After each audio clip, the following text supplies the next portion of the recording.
Story 1. The office was eerily silent, the kind of quiet that stretched time and made the ticking of the wall clock sound deafening. I sat at my desk, sifting through a mountain of emails, each one more tedious than the last. It was a late afternoon, the sun outside casting long shadows through the blinds. I had come in early, hoping to get a head start before the rest of my team trickled in, but as the hours passed, no one else had arrived. I was alone. Or at least, I thought I was. The soft hum of my computer was the only sound accompanying me as I flipped through paperwork, my focus blurring with the monotony of the task. And then, something caught my eye, a small, crumpled piece of paper, placed just beside my keyboard. I froze. My first thought was that it was an old note, something I had absent-mindedly left there the day before. But as I picked it up and smoothed it out, I realized it was something different. Someone had written on it. The message was simple, unassuming even. Just 2 words, penned in neat, deliberate handwriting, "Nice outfit." My heart lurched in my chest. A cold prickle ran down the back of my neck. I hadn't seen anyone all day. No one had entered the office since I arrived. I knew that for a fact, there was only one entrance, and I had been facing it the entire time. So how had this note ended up on my desk? My fingers clenched around the paper as I scanned the room, half expecting to see a shadow lurking behind the filing cabinets or a face peering from the hallway. But the office remained still, an unsettling hush hanging in the air. It didn't feel like a prank. There was something too intimate about it, something that sent a deep unease crawling under my skin. The handwriting was unfamiliar, not one of my coworkers, nor anyone I knew. And yet, whoever wrote this had been close enough to see me. Close enough to leave a note without me noticing. I tried to shake the feeling, forcing myself to return to my work, but my mind kept drifting back to that piece of paper. It felt like a thread unraveling in my brain, a quiet paranoia creeping in. I wasn't alone. I had never been alone. The hours dragged by, the weight of unseen eyes pressing against me. Every sound, every creak of the building, every whisper of the air conditioning, made my pulse spike. I told myself it was nothing. A joke, maybe. A coincidence. But when the first of my coworkers finally arrived, their casual greetings barely registered. No one mentioned the note. No one said anything about my outfit. By the time evening rolled around, I couldn't stand it anymore. The unease had become suffocating. I decided to leave early, convincing myself that a good night's rest would shake the feeling that had taken root in my chest. As I made my way to the exit, something stopped me cold. Another note. It sat on the front desk, folded neatly, waiting for me. A deep, icy dread settled in my bones as I picked it up. My hands trembled slightly as I opened it, my breath hitching as my eyes scanned the single sentence inside. "I'm still here." I swallowed hard, my fingers gripping the note so tightly it crinkled in my grasp. The air in the office felt heavier now, thick with something unseen yet undeniably present. My pulse hammered against my ribs as I turned on my heel and hurried out, my every step echoing too loudly against the empty hallway. I reached my car, locked the doors, and took a deep, shuddering breath. The sense of being watched hadn't faded, it had only grown stronger. My phone buzzed in my pocket, making me flinch violently. With shaky hands, I pulled it out, my heart lurching as I read the message from an unknown number. "You're not alone." A strangled sound escaped my throat. My head snapped up, scanning the parking lot, the dimming light casting sinister shadows across the pavement. Was someone out there, hiding just beyond my sight? Watching me? I gripped my phone, my mind racing. This wasn't a coincidence. This wasn't a joke. Whoever they were, they knew where I was. They knew what I was wearing. They had been close, too close. The drive home felt like an eternity, every stoplight an opportunity for something unseen to creep closer. I kept checking my mirrors, convinced I would see a figure lurking in the dark, just waiting. waiting for me to let my guard down. I didn't know who they were. I didn't know what they wanted. But I knew one thing for certain. This wasn't over.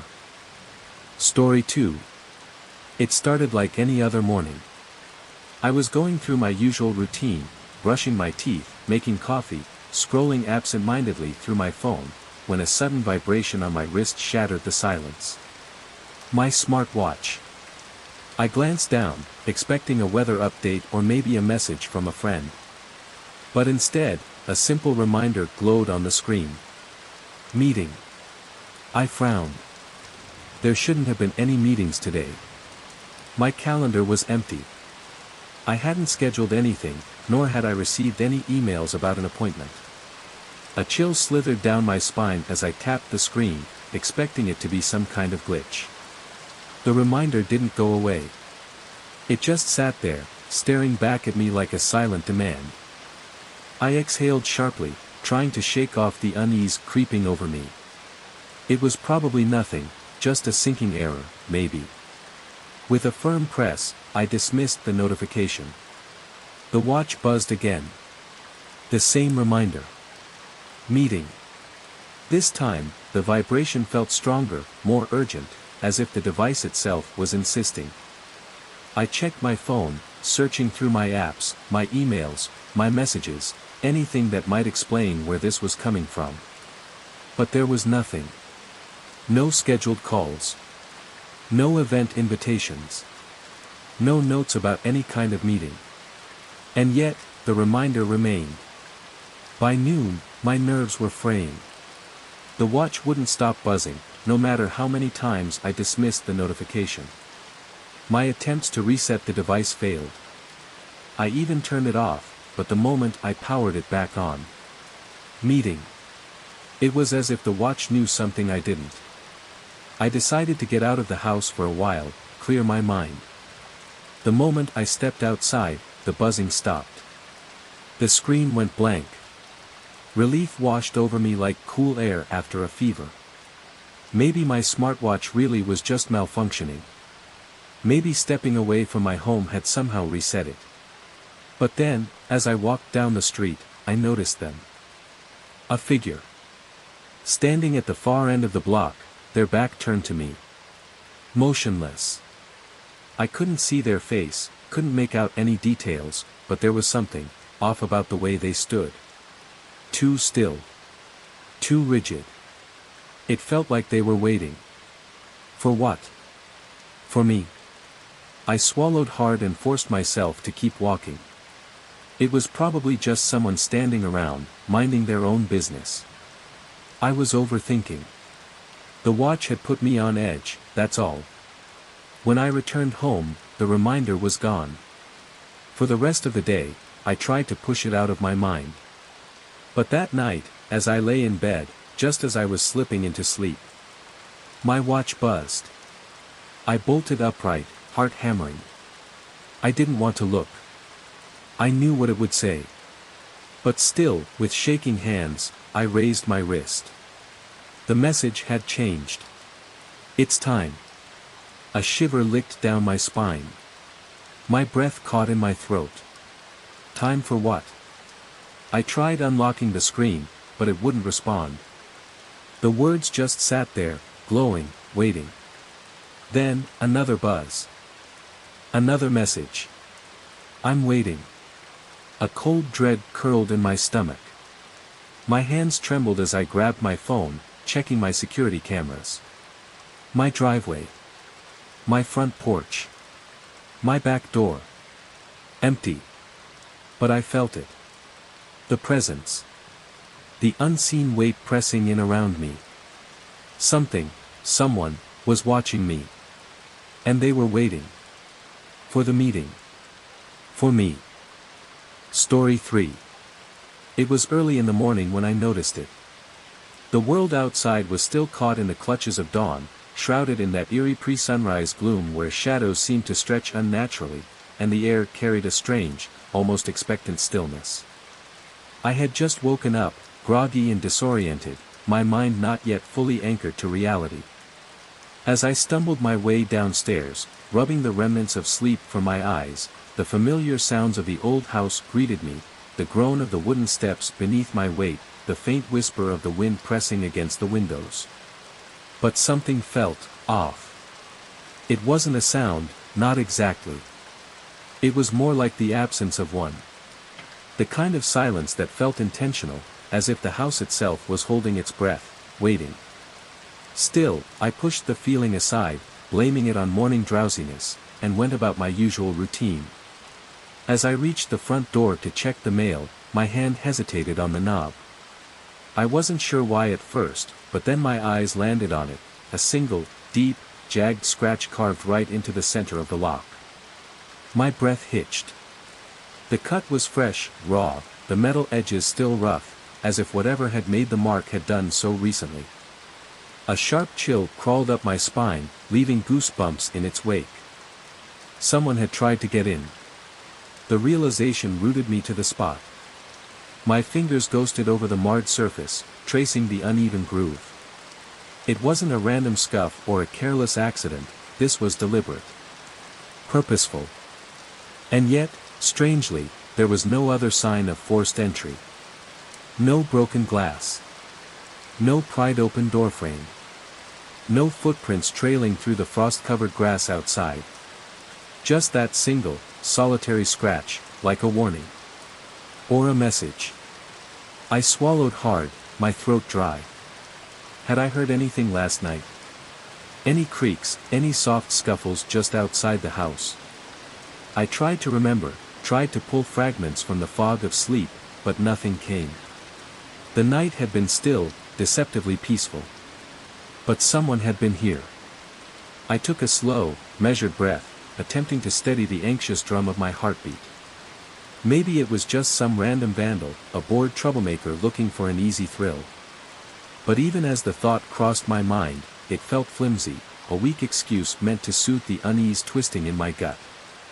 Whoever had done this hadn't been careless or impulsive. They had known exactly where to strike. I stepped back from the door, scanning the yard, the street beyond. Everything looked normal. Too normal. Like a set stage, waiting for something, or someone, to step into place. The quiet pressed in again, thick and unnatural. I shuddered, retreating inside and locking the door with an almost frantic urgency. I called the police, half expecting them to dismiss my concerns. But as I explained what I had found, I could hear the subtle shift in the officer's tone, the way their casual professionalism took on an edge of seriousness. They promised to send someone over, told me to stay inside, to keep the doors and windows locked. As if I wasn't already checking them obsessively. The rest of the day passed in a blur. I couldn't shake the feeling of being watched. Every rustling leaf, every distant footstep sent a jolt of adrenaline through my veins. The house, once a sanctuary, now felt like a cage. The walls seemed thinner, the locks weaker. Vulnerable. By the time the officer arrived, I was on edge, my nerves frayed. They examined the scratch with a critical eye, nodding as though it confirmed some unspoken suspicion. They asked the usual questions: had I noticed anything strange before? Had there been any previous incidents in the neighborhood? But there were no answers, only an unsettling lack of evidence. No other homes had been targeted. No security cameras had caught anything. It was as if whoever had done it had simply disappeared. Before leaving, the officer gave me the standard safety precautions: keep the doors locked, be aware of my surroundings, report anything suspicious. It was meant to be reassuring, but it wasn't. Because I knew, this wasn't over. The following days stretched into a haze of paranoia. I found myself checking the lock constantly, tracing the scratch with trembling fingers, as if trying to convince myself it was real. But the feeling of unease never left. If anything, it grew, creeping into the edges of my thoughts, sinking its claws into my subconscious. And then, one morning, it was gone. Not just my fear, not just my anxiety, the scratch itself vanished. The metal was smooth, pristine, as if it had never been touched. My breath caught in my throat. My hands shook as I ran my fingers over the surface, searching for any trace of the gouge, but there was nothing. I stepped back, heart hammering against my ribs. Had someone come back? Had they erased it? Or had I imagined the whole thing? But I knew. I knew I hadn't.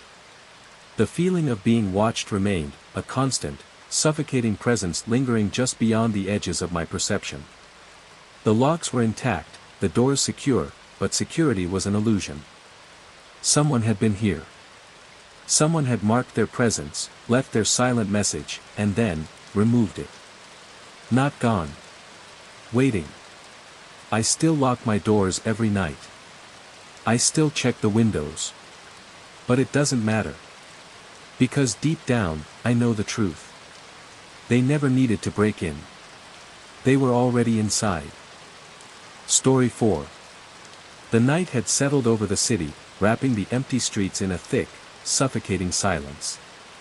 I had just left the cafe, the last traces of warmth from my coffee still lingering on my tongue as I stepped onto the lonely sidewalk. The air was sharp with the crisp bite of late autumn, and the dim streetlights cast elongated shadows that stretched and twisted along the pavement like grasping fingers. It was late, the kind of hour when the world feels like it's holding its breath. The city, once alive with chatter and movement, had quieted into something still and almost unnatural. There were no cars, no footsteps, just the occasional rustling of brittle leaves scraping against the concrete. It was peaceful, in a way. Or at least, it should have been. I walked slowly, my thoughts adrift, barely paying attention to my surroundings. The rhythmic sound of my own footsteps was the only thing keeping me company. Then, my phone buzzed. The vibration jolted me from my thoughts, and I fished it out of my pocket, expecting some mundane notification. But when I looked at the screen, my stomach clenched. Unknown number, look behind you. I stopped dead in my tracks, the words burning into my brain. A cold shiver crept up my spine, and my breath hitched. My eyes flicked around, scanning the street, but I was alone. Completely alone. The stillness that had once felt peaceful now felt wrong. I swallowed, trying to shake the unease gnawing at the edges of my mind. It had to be a prank. Someone messing with me. Maybe a wrong number. That was the logical explanation, wasn't it? But then another text came through. Unknown number, why aren't you looking? My stomach twisted into knots. I hadn't turned around yet. I hadn't even moved. Whoever this was, they knew. They were watching me. Every instinct screamed at me to run, to get out of there, but my feet felt rooted to the pavement. Slowly, almost mechanically, I turned my head. My heart pounded against my ribs as my gaze swept the street behind me. Nothing. No figures lurking in the darkness. No movement. Just the empty road stretching on endlessly, bathed in the sickly glow of flickering streetlights. But somehow, the emptiness felt occupied. The air felt heavy, thick with something unseen, something just out of reach. I forced a laugh, weak, unconvincing. It's just a joke, I muttered under my breath. But my hands were shaking. I glanced back at my phone, half expecting another message. The screen was dark. My pulse was still hammering as I took a deep breath and forced myself to start walking again, quicker this time. The sound of my own footsteps echoed unnaturally in the quiet, but they weren't alone anymore. There was something else. A presence. It was that deep, primal sense, the one that sends a chill down your spine, the one that whispers in your ear when you feel like someone is standing too close behind you. I couldn't hear footsteps. I couldn't see anyone. But I felt them. I knew they were there. My phone buzzed again. I didn't want to look.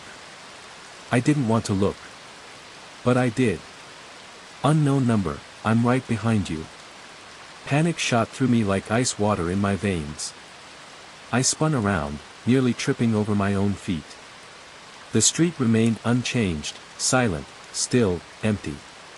But the feeling of unseen eyes pressing down on me only grew stronger. A text came through before I had even caught my breath. Unknown number, noticing anything yet?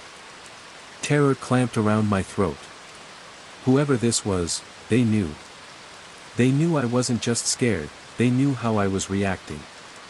They were watching, unseen, hidden just beyond my sight. My breathing grew ragged as I turned back around and ran. My legs carried me forward on pure adrenaline, my feet slamming against the pavement. My lungs burned, my heart pounded, but I didn't dare slow down. The streetlights above me flickered erratically as I moved past them, the shadows around me shifting, stretching unnaturally. The city, once so familiar, felt like it had warped into something different, something hostile. My phone buzzed again. I shouldn't have looked. But I did. Unknown number, don't run. I skidded to a halt, breath hitching in my throat. My chest heaved, my vision blurred at the edges. The words on the screen felt like a command, absolute and inescapable. I didn't know why, but I couldn't ignore them. I couldn't disobey. I stood there, trembling, my ears straining for any sound beyond my own labored breaths. The silence pressed against me like a weight, suffocating, all-consuming. And then I heard it. Breathing. Shallow. Close. Right behind me. I wanted to turn around. I didn't want to turn around. My body refused to obey either instinct, leaving me paralyzed, frozen in place. My phone buzzed again, but this time, I refused to look. I didn't need to. I knew what it would say. I closed my eyes, trying to steady my breath. The air behind me felt thick, occupied. The presence was so close now, I could feel it pressing against my skin.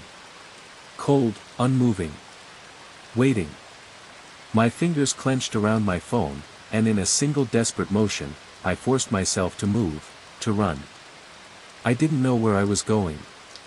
I just ran, my vision blurred, my body screaming in protest. My pulse roared in my ears. I turned corner after corner, moving deeper into the city's labyrinth, hoping, praying, that whatever it was, it would lose interest. But I knew better. This wasn't something I could outrun. And then, finally, I saw it, a street lamp burning defiantly against the dark. A small pool of light in the endless abyss of shadow. I sprinted toward it, collapsing against the pole as I gasped for breath. The light bathed me in a false sense of security, but my body refused to relax. The feeling of being watched had never left. I hesitated before glancing at my phone. My hands trembled as I lifted the screen. Nothing. No new messages. No sinister texts waiting for me. Just silence. For the first time that night, I dared to hope that it was over. But as I finally made my way home, my apartment key clenched in my fist, I couldn't shake the feeling. The weight of unseen eyes still lingered, watching, waiting. The texts had stopped. But I knew, deep down, that this wasn't over. That it was still out there. And that one day, maybe not tonight, maybe not tomorrow, it would text me again. Story 5. It was a routine, nothing more than a mindless habit I had never questioned. Every week, without fail, I took the trash out the night before pickup, and by morning, the can would be empty, as expected. It was a simple, familiar ritual, until that morning. Still groggy from a long night of work, I shuffled into the kitchen, rubbing the sleep from my eyes. Something felt off. It was a subtle thing, the kind of wrongness that doesn't hit you all at once but creeps up on you in little pieces. Then I saw it, the trash can was empty. I frowned. Had I already taken it out? Maybe I had done it in some half-conscious state, my body moving through the motions while my mind was still locked in sleep. But no, I would have remembered. I was certain I hadn't touched it the night before, and besides, the trash truck wasn't due for another 12 hours. A prickling unease crawled up my spine as I walked to the window. The can should have been by the curb, waiting for pickup. Instead, it was already back at the side of the house, exactly where I kept it after emptying. My breath hitched. I blinked, rubbed my eyes, and looked again. Still there. My mind raced for an explanation, but none made sense. The trash had disappeared overnight, the can moved back into place as if nothing had ever been inside. I hadn't heard a thing, no trucks, no clatter of bins, nothing. I stepped outside, the morning air cold against my skin. The neighborhood was eerily still, the kind of silence that felt unnatural, pressing in too tightly. I glanced up and down the street. No one else was outside. No other trash cans had been moved. The truck wasn't here yet. Kneeling, I ran my fingers along the rim of the can. It was clean. Too clean. Normally, there would be some residue, a stray piece of food, a sticky stain from a leaking bag, but now, nothing. It was as if the trash had never existed. A chill settled deep in my stomach. Someone had been here. Someone had stepped onto my property, taken my trash, and left without a trace.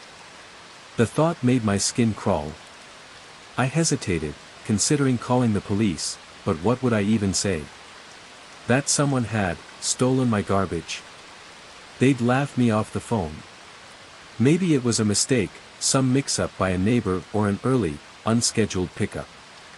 But I knew, deep down, that wasn't the case. That night, I couldn't shake the unease. Every creak of the house, every whisper of wind outside made my heart pound a little harder.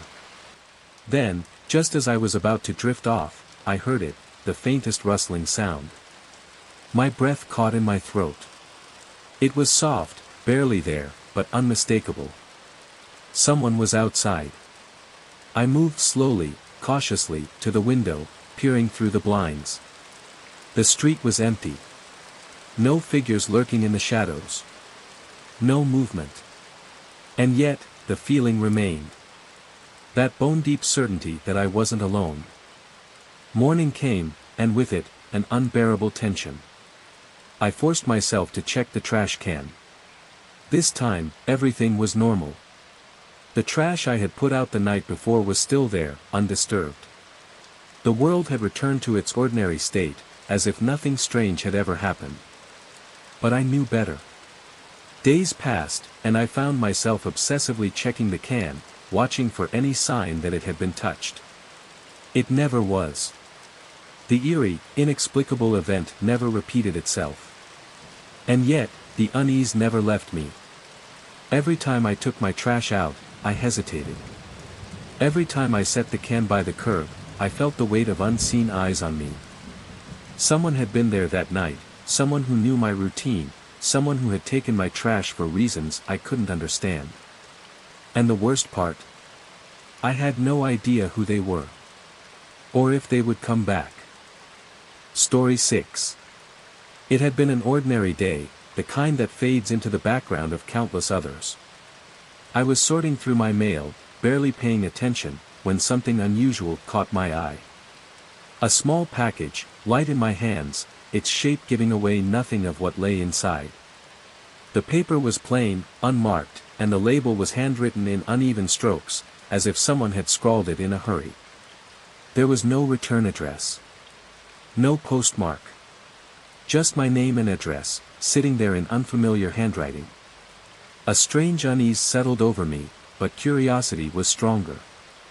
My fingers tore at the wrapping, peeling it away to reveal something that made my breath hitch, a single sneaker. I stared at it, my mind scrambling to make sense of what I was seeing. It wasn't just any sneaker, it was my sneaker.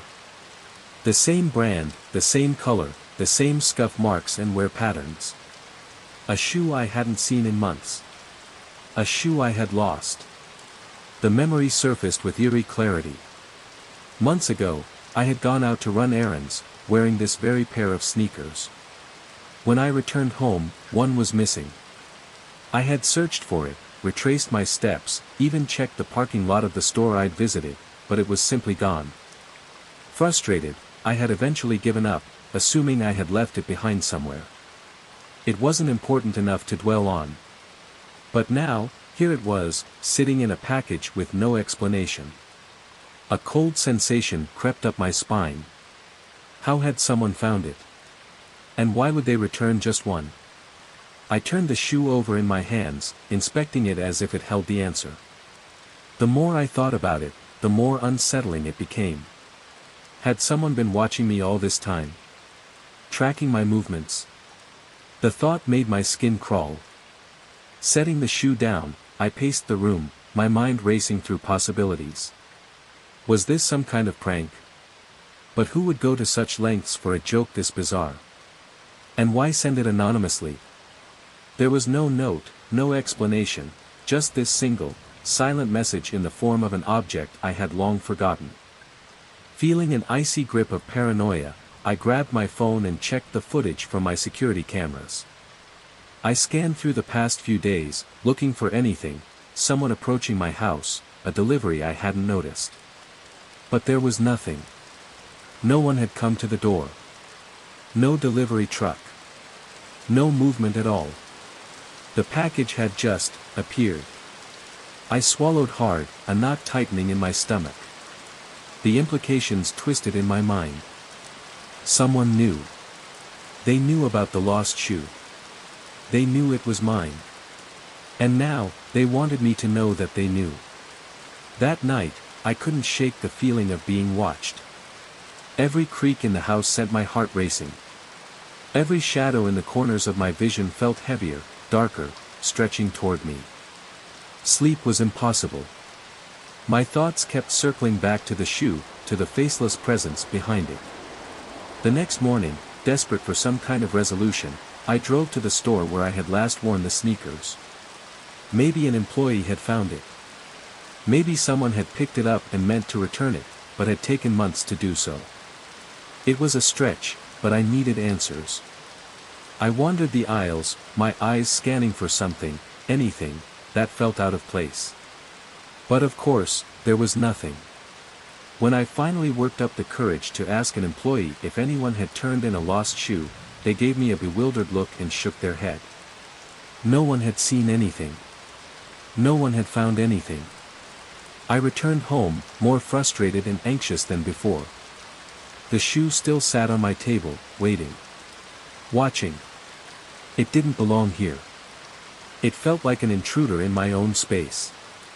Determined to rid myself of the creeping unease, I grabbed the shoe and marched toward the trash bin.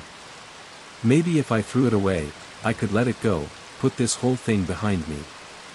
But as I picked it up, something shifted inside. My heart slammed against my ribs. I turned the shoe over, my hands shaking as I reached inside. My fingers brushed against something, a piece of paper, neatly folded and tucked into the toe. Dread pooled in my stomach. Slowly, I unfolded the note. Four simple words stared back at me, scrawled in the same jagged handwriting as the address on the package. I know where you've been. My breath caught in my throat. A suffocating silence settled over the room as my mind scrambled for answers. How did someone know where I had been? What did they mean? Who was behind this? The sneaker wasn't just a forgotten item, it was a message. A warning. A game. And I had no idea who was playing. I turned, my eyes darting toward the window, half expecting to see someone watching from the darkness. The paranoia I had felt before now solidified into a sickening certainty. Someone was watching me. They had been for a long time. And now, they wanted me to know it. Story 7. The night was quiet, eerily so. The kind of silence that made even the smallest sound feel deafening. I had just finished an exhausting day and finally collapsed onto the couch, the dim glow of the television flickering against the walls. The window was slightly open, letting in a crisp night breeze that brushed against my skin. It was peaceful, soothing even. But peace never lasts, does it? A sound, soft at first, reached my ears. Faint, almost imperceptible. My tired mind brushed it off as background noise, the kind of thing you hear when you're half asleep. But then it came again. Louder. More distinct. Footsteps. The crunch of gravel underfoot. I sat up, my senses sharpening, my body tense. I lived in a quiet neighborhood, the kind where nothing ever really happened. But now, someone was out there, moving along the path that led to my house. My gut tightened. The motion sensor lights should have flicked on by now, flooding the yard with light like they always did. But they didn't. The darkness remained untouched. A prickle of unease crept up my spine. Slowly, I rose from the couch and edged toward the window.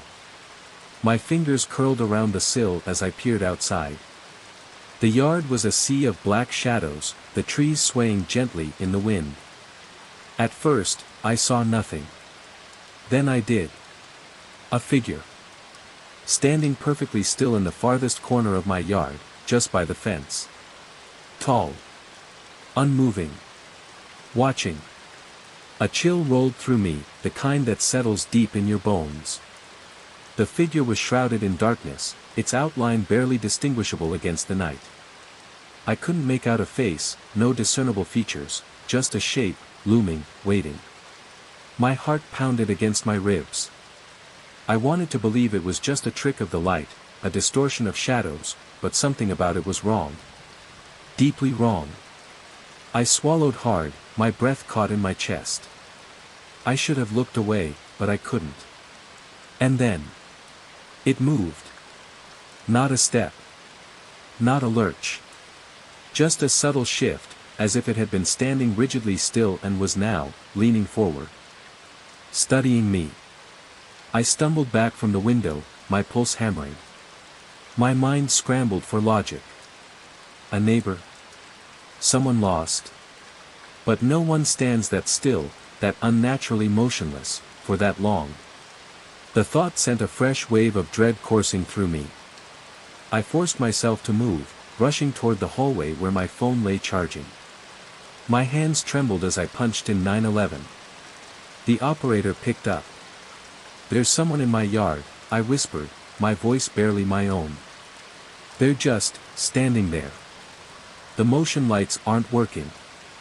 They should be, but they're not. Stay on the line. Officers are on their way." I hung up, dread pooling in my stomach as I crept back toward the window. My breath hitched as my eyes locked onto the spot where the figure had stood. It was gone. Nothing but empty darkness remained. I swallowed hard, my gaze darting around the yard. No footprints. No movement. Just the same quiet night, as if nothing had ever been there at all. The police arrived within 20 minutes, searching the yard with flashlights, but they found nothing. No footprints. No signs of forced entry. The security system was fine. The motion lights were tested and flicked on without issue. There was no evidence that anyone had been there. Except. I knew what I saw. That night, I barely slept. Every creak of the house, every rustle of wind outside sent my pulse skyrocketing. I kept the lights on, my gaze flicking to the window every few minutes, waiting. By morning, exhaustion clung to me like a second skin. I told myself it was over. Just paranoia. Just my tired mind playing tricks. But then. I saw it. A small, crumpled object near the fence, right where the figure had been standing. My stomach turned as I stepped outside, every nerve in my body screaming for me to stop. As I got closer, I realized it was a scrap of fabric. Torn. Weathered. And it smelled strange. Not rotten, not dirty, just off. A shiver ran down my spine. My fingers clenched around the fabric as I slowly turned back toward the house. The place that was supposed to be safe. But now. Now it felt different. Like something had been here. Like something had seen me. And somehow, I knew. It wasn't done yet. Story 8. It had been an exhausting day. By the time I finally made it home, the weight of work still clung to me like a thick fog. I kicked off my shoes, exhaled heavily, and sank into the couch, relishing the quiet of my dimly lit apartment. The hum of the refrigerator, the occasional creak of the walls, these were the only sounds that accompanied me as I unwound. Instinctively, I reached for my phone. Between meetings, emails, and the sheer chaos of the day, I hadn't had a moment to check my messages. I didn't expect anything important, just the usual spam calls, maybe a reminder from my bank, or a voicemail from a friend making plans for the weekend. But as the automated system began playing the first message, something made me freeze. The voice on the recording was my own. I stiffened, my breath catching in my throat. It was unmistakable, my own voice, clear and familiar, yet completely foreign. "I'm sorry. I can't keep running." The words sent a ripple of unease through me.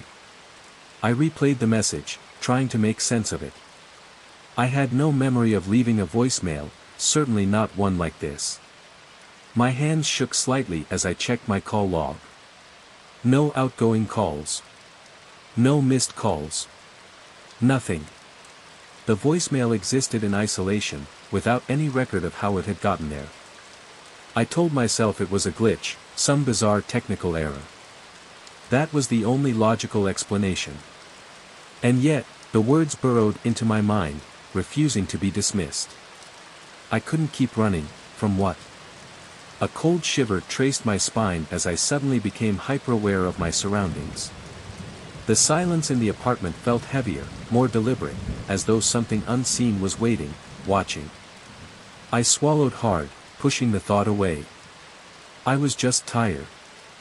That was all. A trick of the mind. That night, I lay in bed, staring at the ceiling. Every time I closed my eyes, I could hear it again, my voice, those strange, desperate words. Sleep came fitfully, filled with half-formed nightmares that dissolved the moment I awoke. The next morning, I was determined to move past it. I went about my routine, shoving the unsettling memory into the back of my mind. But as I was making coffee, my phone vibrated in my pocket. I pulled it out, expecting a routine notification.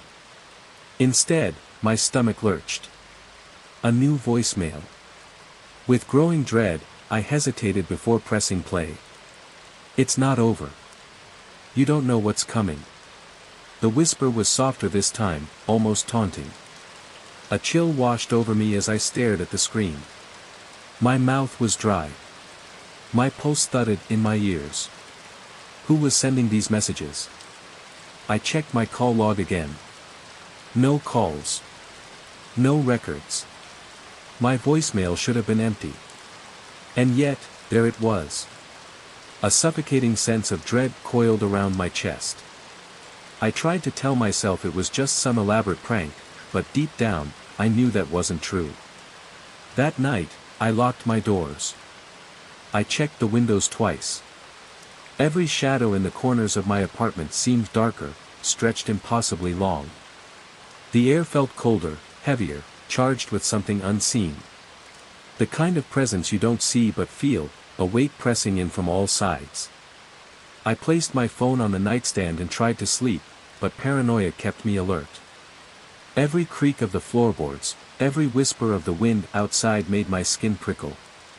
The voicemail echoed in my thoughts, refusing to fade. Then, at exactly 3 a.m., my phone rang. I bolted upright, heart hammering against my ribs. The screen glowed in the darkness.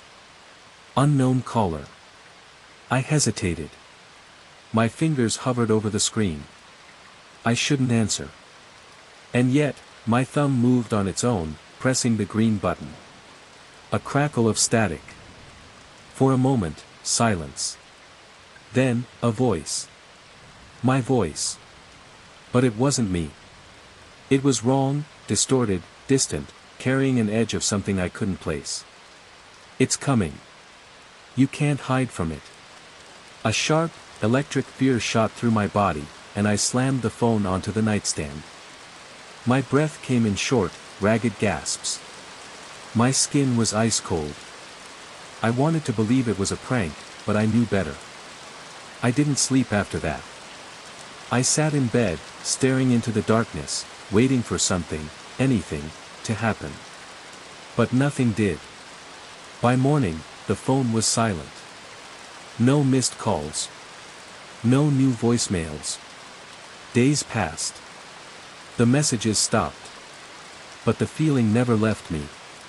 It lingered in the quiet moments, in the way the shadows stretched just a little too long, in the way my own reflection sometimes felt off. I never found out who, or what, was behind the calls. But one thing still haunts me. If the messages were a warning, then whatever I was running from, whatever was coming, hadn't arrived yet. And I had no idea how to stop it. Story 9. I was exhausted. The kind of exhaustion that settles deep into your bones, making every step toward my car feel like a slow march through quicksand. The parking lot was nearly deserted, save for a few scattered vehicles, their dark shapes looming in the dim light. As I approached my car, something caught my eye, a splash of red against the cold glass of my windshield. A rose. Its vibrant petals were almost unnatural against the stark, sterile glow of the lot's flickering overhead lights.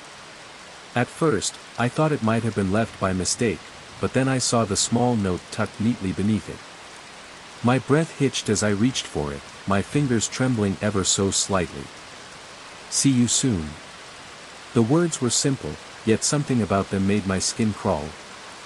I stood there, frozen, the paper crinkling slightly in my grip as my mind raced. No one had ever left a flower on my car before, and certainly not with a note like this. My eyes darted around the lot, scanning for movement. Was someone hiding behind a nearby vehicle, watching me from the shadows? But there was nothing, just rows of silent, empty cars and the hum of a distant street lamp buzzing overhead. I told myself it was probably nothing. Maybe a prank. Maybe a mistake. But as I slid into my car and locked the doors, a gnawing unease settled deep in my stomach. I couldn't shake the feeling that I was being watched. I checked my rearview mirror before driving off, half expecting to see headlights flaring to life behind me. But the road was empty. Just like the lot had been. Still, the feeling of something, someone, lurking just out of sight clung to me like a shadow. By the time I got home, the unease had burrowed its way under my skin. I locked the doors, checked the windows, and stood in the middle of my living room, listening to the silence. I wasn't sure what I was waiting for. A knock at the door. A sound from outside. Nothing came. I tried to push the whole thing out of my mind, but even as I lay in bed that night, sleep refused to come. The next morning, the dread hit me the moment I stepped outside. Another rose. Another note. I'm closer now. My pulse spiked. My hands trembled as I clutched the paper. The words sent an icy shiver down my spine. This wasn't just some random gesture. Someone was watching me. Someone was getting closer. I scanned the street, but it was just as empty as the night before. The silence now felt suffocating. I hurried into my car, locking the doors the moment I got inside. My thoughts raced as I drove to work. Who was doing this? And what did they want?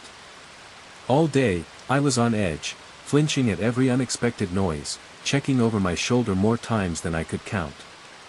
But no matter how many times I looked, I never saw anyone suspicious. Never caught a glimpse of whoever was leaving those roses. That night, I took a different route home, winding through unfamiliar streets, hoping to shake off the paranoia that clung to me. But when I finally pulled into my driveway, my stomach dropped. A third rose lay on the pavement. This time, there was no windshield. No careful placement. Just the flower, discarded like a warning. I stepped out cautiously, my breath coming in short, shallow gasps as I reached down to pick it up. My fingers closed around the note attached to the stem, and as I unfolded the small slip of paper, my heart stopped. I'm waiting for you. Panic surged through me. I hadn't been followed. I was sure of it. But somehow, they had beaten me here.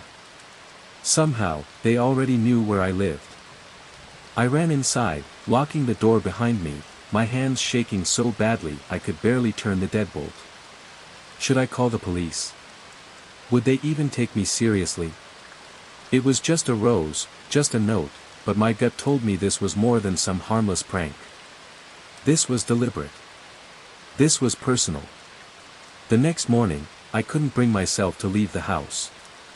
Every sound in the empty rooms felt deafening, every creak of the floorboards an omen. I spent the entire day peering out the windows, waiting, watching. But I saw nothing. By nightfall, I made a decision. If they were watching me, I would watch them. I turned off all the lights, settled near the window, and waited.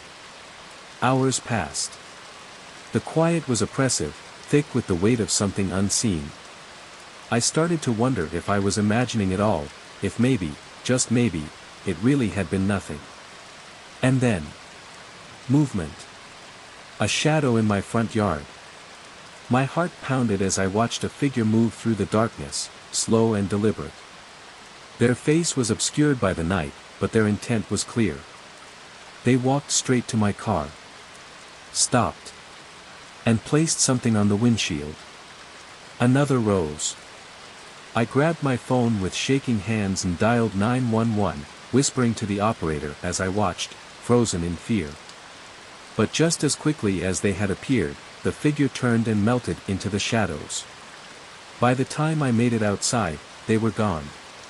The police arrived minutes later, but there was nothing they could do. No sign of an intruder. No footprints. No surveillance footage. Nothing. Just the rose. And the note. I'll be watching. The messages stopped after that. The roses never appeared again. But the fear never truly left me. Because somewhere out there, in the quiet spaces between streetlights and the moments when I let my guard down, I knew they were still watching. And I could never forget the first note that started it all. See you soon. Story 10. The evening air carried a biting chill as I pulled into my driveway, the sun having already dipped below the horizon. Exhaustion weighed on me after a long day of running errands, and all I wanted was the comfort of my home. I shut off the engine, exhaling heavily before reaching for the door handle. That was when I saw it. A handprint. It was there, pressed against the inside of my car window.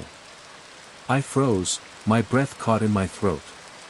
The print was fresh, its outline sharp against the cold glass, fingers splayed wide as if someone had forcefully pressed their hand there. I swallowed hard and stared at it, an unease creeping up my spine. It wasn't mine. I knew that without a doubt. Slowly, I raised my own hand, comparing it to the ghostly imprint on the glass. The size, the shape, it didn't match. My fingers trembled as I traced the air just above the print. I had been alone all day. No one else had been in my car. No one had touched my windows. And yet, here it was, undeniable evidence of a presence I couldn't explain. A frigid dread coiled in my stomach. How long had it been there? Was it recent? Was someone in my car when I was driving? The thought sent an icy shiver through me. My pulse quickened as I leaned in closer, inspecting the print more carefully. It was strange, not quite like a regular handprint. The smudges suggested movement, as if whoever had left it had pressed hard against the glass and then quickly recoiled. I wiped at the print with my sleeve. It didn't disappear. My breath hitched. Quickly, I checked the car doors. Locked. Just as I had left them. My hands fumbled as I reached for my phone, snapping a picture of the print. I needed proof. Proof that I wasn't imagining this. Proof that something, someone, had been here. My mind raced with explanations, none of them comforting. Had someone broken in while I was inside a store? But why would they leave a handprint and nothing else? Nothing in the car was disturbed. The back seat was empty. The glove compartment untouched. It was as if the only evidence of their presence was that single, taunting mark. I called a friend, my voice shaking as I explained what I had found. She tried to reassure me, saying it was probably nothing. Maybe I had just missed it before. Maybe it had been there for a while. But as I stared at the handprint, the uneasy feeling inside me deepened. It was too fresh. Too deliberate. I lingered in the car, hesitant to leave it alone. The night deepened around me, shadows stretching as streetlights flickered. My phone buzzed, a text from another friend. I glanced at it briefly before looking back at the window. My blood ran cold. The handprint had changed. It was sharper now, clearer, as if whoever had left it was still there, pressing harder against the glass. The realization sent a jolt of terror through me. I threw open the door and stumbled out, spinning to check the other windows. Nothing. No other prints. Just this one, this single print on the driver's side. Like it was meant for me to see. I swallowed hard, my mouth dry. My heart pounded in my chest, a drumbeat of fear. I needed to get away, but something inside me screamed that if I left now, I'd never truly escape. My fingers hovered over the door handle, hesitant, before I forced myself back inside. The metal felt icy beneath my grip. I sat in the driver's seat, gripping the wheel tightly, trying to steady my breathing. Then, a sound. A soft thud. My stomach twisted into knots. It wasn't from outside. It was inside. I turned my head slowly, every muscle in my body stiff with fear. The back seat was empty. The car was still. But the air felt wrong, thick, heavy with something unseen. The handprint remained. I turned the key, the engine roaring to life. The noise shattered the silence, but it didn't ease my fear. As I pulled out of the driveway, my hands clenched the wheel so tightly my knuckles turned white. My eyes flicked to the rearview mirror, expecting, dreading, something. The road behind me blurred, distorted, like a mirage wavering in the heat. I blinked, trying to focus, but the image didn't clear. It was as if I wasn't truly alone. As if something watched me from that shifting, unsteady reflection. The farther I drove, the more the unease clung to me. I turned a corner, the streetlights casting eerie, elongated shadows. My pulse hammered in my ears. I didn't know what I was expecting to see, but the feeling that someone, something, was still there never faded. I forced my gaze forward, the city lights growing brighter in the distance. Maybe I was imagining it. Maybe it was all in my head. But deep down, I knew the truth. That handprint wasn't just a mark. It was a message. A warning. And whoever had left it behind, wasn't finished with me yet.